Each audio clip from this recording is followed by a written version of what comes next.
देहाती गांव था। वहां के लोग बहुत ही सीधे और सरल थे।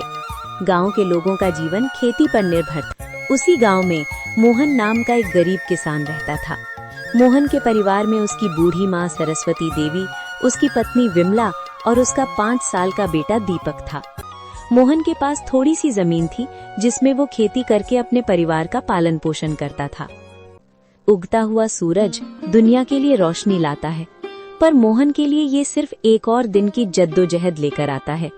फूस की छत से छनकर आती रोशनी सीधे उसकी बीमार माँ के चेहरे पर पड़ती है। मोहन, आज दीपक को क्या कहूंगी? कल रात उसे बहलाकर सुला दिया था कि सुबह उठते ही गर्मा गर्म खाना मिलेगा। अब वो जागने वाला है, चूल्हा ठंडा पड़ा है और मेरी ममता लहूलुहान हो रही है। क्या हम इतने बदनसीब हैं कि अपने बच्चे को एक वक्त की रोटी भी नहीं दे सकते? भरी आंखों से।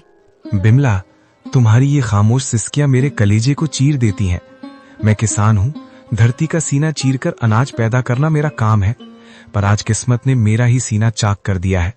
जमींदार के चक्कर काट काट कर पैर के जूते घिस गए, पर वो उधार देने को तैयार नहीं। पर हार नहीं मानूंगा, आज फिर जाऊंगा। शायद खुदा को मेरी मेहनत पर नहीं तो इस मासूम दीपक की भूख पर तरस आ जाए। सरस्वती देवी अंदर से खांसते हुए, बेटा मोहन, पास आ। देख, मेरा अंत समय करीब है, पर मुझे अपनी मौत का डर नहीं है। मुझे डर है कि कहीं मेरी गरीबी तेरे जमीर को न खा जाए।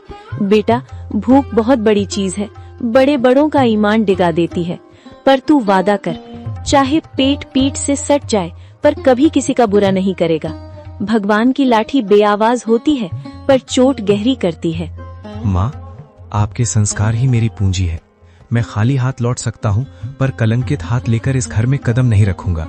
मोहन जमींदार के घर चला जाता है। नंगे पांव, फटी हुई कमीज और आंखों में उम्मीद की आखिरी चमक लिए मोहन जमींदार की हवेली के बाहर खड़ा है।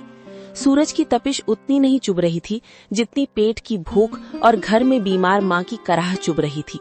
जमींदार साहब एक आरामदायक कुर्सी पर बैठे हुक्का गुड़गुड़ा रहे थे, मानो मोहन का दुख उनके लिए कोई मनोरंजन हो। माई बाप, हुजूर, इस अभागे की विनती सुन लीजिए। मैं जानता हूँ कि पिछला लगान अभी पूरा नहीं चुका पाया हूँ, लेकिन मेरी मजबूरी की दीवार बहुत ऊंची हो गई है सरकार। घर में चूल्हा 3 दिन से ठंडा पड़ा है। मेरा 5 साल का बेटा दीपक, जो अब तक खेलता कूदता था, आज भूख मारे निढाल होकर जमीन पर पड़ा है। वो मुझसे रोटी नहीं मांगता सरकार, बस अपनी पथराई आंखों से मुझे देखता है और उसकी वो खामोश नजरें मेरे कलेजे को छलनी कर देती हैं।